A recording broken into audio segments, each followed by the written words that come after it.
वकिली. काय वकिली. वकिली? हा. मग रंग काय काळा पांढरा आहे? नाही नाही, पिवळा पिवळा कलर आहे. कलर एकदम चांगला आहे. अच्छा. हो. मग आपल्याला हा पदार्थ करताना मध्ये मध्ये ऑर्डर ऑर्डर असं म्हणायचं करू शकता. तुम्ही ऑर्डर केल्यावर बोलणार आता. सॉरी. फारच छान. परभणीची माणसं साधारण कशी असतात याचा तुम्हाला काही अंदाज होताच, आता पूर्ण चाला असेल. पूर्ण चाला. पण वकिली हा पेशा तुम्ही आतापर्यंत पाहिलेला आहे, पदार्थ कधी पाहिला नसेल. लागणारं साहित्य काय ते आपण बघूया.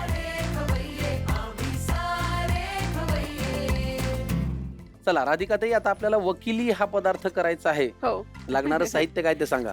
बेसन, जिरा पावडर, ओलं खोबरं, कोथिंबीर, धना पावडर, तीळ, मोहरी, हिंग, जिरे, लाल मिरची पावडर, हळद, मीठ. तुम्ही परफेक्ट मराठवाड्यातले आहात. हा मग. मराठवाड्यातले लोक असं भरभर भरभर बोलतात बघा. आपण आता कृतीकडे जाऊया. पण याला वकिली का म्हणतात? माझ्या मम्मीनंच अशी नाव ठेवले वकिलीचं. बरं, छान, ठीक आहे. जुन्या वकिलांचे फेटे असायचे, त्या फेट्यासारखीच आपण आज वकिली बनवणार आहोत. फारच छान. चला कृती पहिल्यांदा काय करूया. थोडं आपण पाणी घेऊ आधी. याच्यात काय काय लागणार आहे सांगा. हो, घेते ना मी. जिरा पावडर, लाल तिखट. लाल तिखट.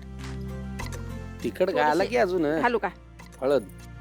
आपल्याला काय तिखटाला कमी आहे.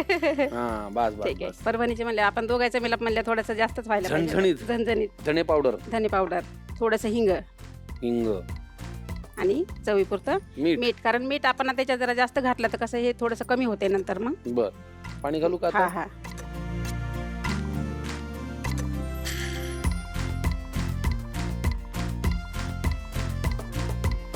कढई घ्या. आता काय कढई. तेल घालू का? थोडस.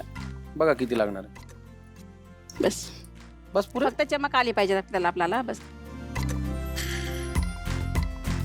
तकाकी येईल एवढंच तेल बस वापरायचं. बस, जास्त नाही. तुमच्या हातचं कौतुक म्हणजे हातच्या पदार्थांचं कौतुक मिस्टर करायचं का? हो हो, करायचं ना. बस काय स्वप्न आहे झाकून तुमचं? ठेवा आता एकदा आपण. झाकण ठेवू. स्वप्न आपलं एक छोटंसं घर असावं, छान किचन असावं, किचन मध्ये चांगल्या चांगल्या शेफचे फोटो असावं माझ्यासोबत काढलेले.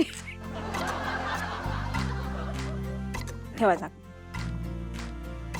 त्याची काय उकड काढल्यासारखं करायचं एक का? वाफ येऊ देऊ, कारण याला आपल्याला परत शिजवायचं नाही. बर. हा.